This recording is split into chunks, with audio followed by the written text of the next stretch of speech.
Même égale.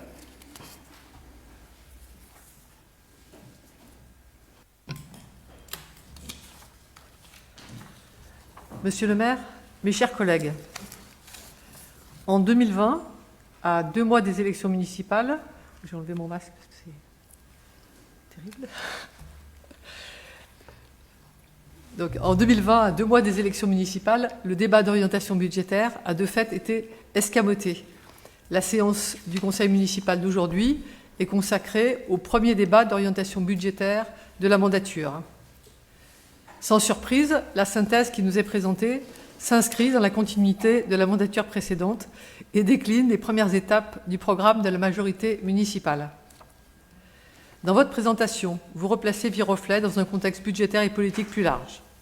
Nous comprenons ainsi qu'aucun projet de Viroflay n'a bénéficié des fonds du plan de relance de l'État. Vous semblez attendre davantage de la région et de l'Europe.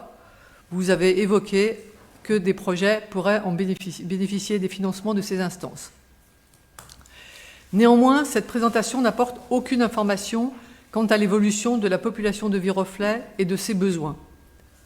Or, les recettes, taxes foncières, droits de mutation, comme les dépenses, sont liées à son évolution et impactent directement le budget. Nous ne cessons de le réclamer. En effet, comment prévoir les services et les investissements pour les années à venir sans faire cet exercice? Certes, le nombre d'habitants de Viroflay est voisin de celui des années 60. Mais, comme vous le savez, la population change, et elle a déjà beaucoup changé. De plus, sa répartition sur le territoire communal est très inégale, et les habitants se concentrent fortement dans des secteurs loin des services.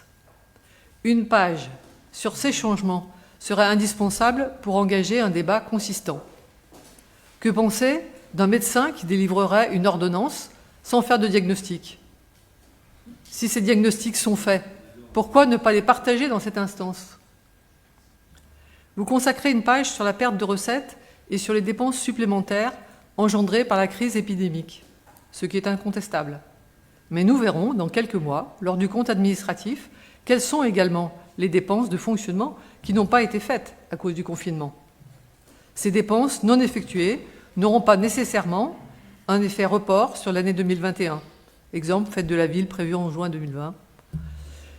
L'estimation de la marge d'autofinancement pour 2020 s'établit à 4,2 millions, soit 22% de nos dépenses. Elle est supérieure de 1,1 million d'euros à la prévision initiale, malgré la crise Covid. En résumé, nous pouvons nous réjouir. Viroflay avait la capacité financière pour faire face à la crise sanitaire sans autre aide de l'État.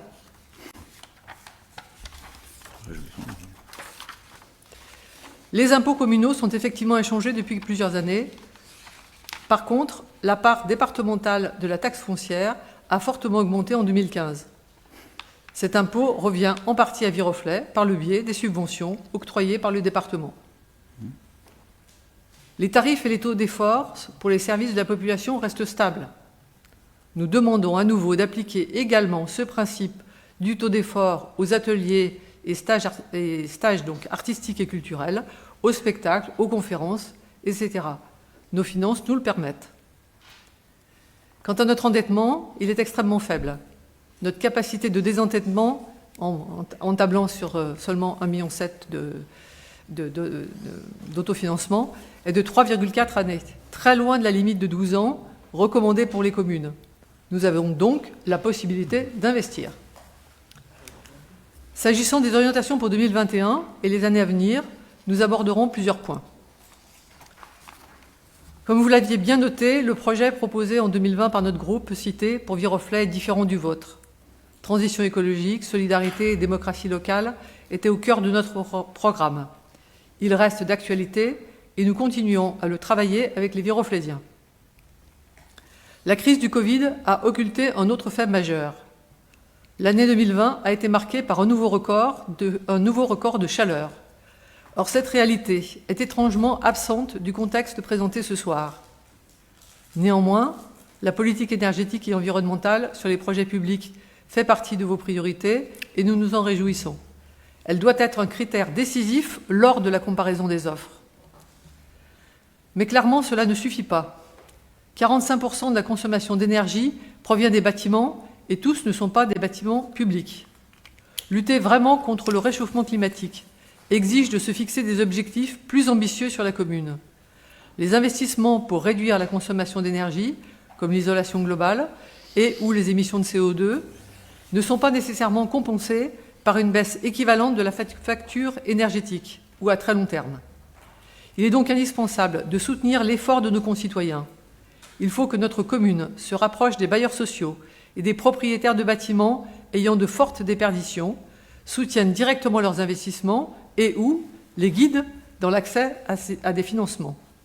Nous savons que nous pouvons faire beaucoup plus avec Solia et que VGP a des fonds non utilisés, comme nous l'avons signalé lors des conseils précédents. À nouveau, nous demandons la création à Viroflay d'un point info-énergie, vers lequel pourront se tourner les habitants et qui pourra les guider dans le maquis des aides. M. Issakidis nous a rappelé que c'était difficile. Nous demandons encore de réaliser un diagnostic de déperdition d'énergie sur l'ensemble de la commune, de se fixer des objectifs et de mesurer chaque année les progrès accomplis. La crise Covid nous prive durablement de contacts, d'échanges, de rencontres, de culture. Et l'isolement des seniors et des jeunes conduisent parfois à des drames. Développer la vie sociale est une de nos priorités. Une maison des associations pour faciliter leur action et un lieu pour les jeunes à concevoir en les impliquant, des conseils de quartier pour une participation active aux transformations de la ville, des espaces publics de jeu et de détente à créer, notamment dans les zones où l'habitat est plus dense, le développement de circulation douce. Le projet Viroflay 2025 engage la ville bien au-delà de 2025. Nous poursuivons notre démarche constructive, travaillons sur les dossiers et vous faisons part de nos propositions comme nous l'avons déjà fait pour le PLU et notre plan vélo. Nous regrettons amèrement d'avoir été exclus de la réflexion sur l'évolution du gymnase des Prés-aux-Bois. Présenté en cercle restreint, en l'absence de nos prédécesseurs, en pleine campagne municipale, ce projet n'a pas davantage fait l'objet d'une présentation débat spécifique aux nouveaux élus depuis la nouvelle mandature. Le cahier des charges nous a été remis quand tout était décidé. Le projet Viroflay 2025 a évolué, et c'est normal, mais il n'a pas assez évolué. Alors que de nombreux lieux sont reconfigurés, voire totalement reconstruits, Viroflay a l'opportunité de créer une maison des associations. Nous vous soumettrons prochainement notre projet. Il n'est pas trop tard pour l'inclure dans votre plan de transformation de la ville.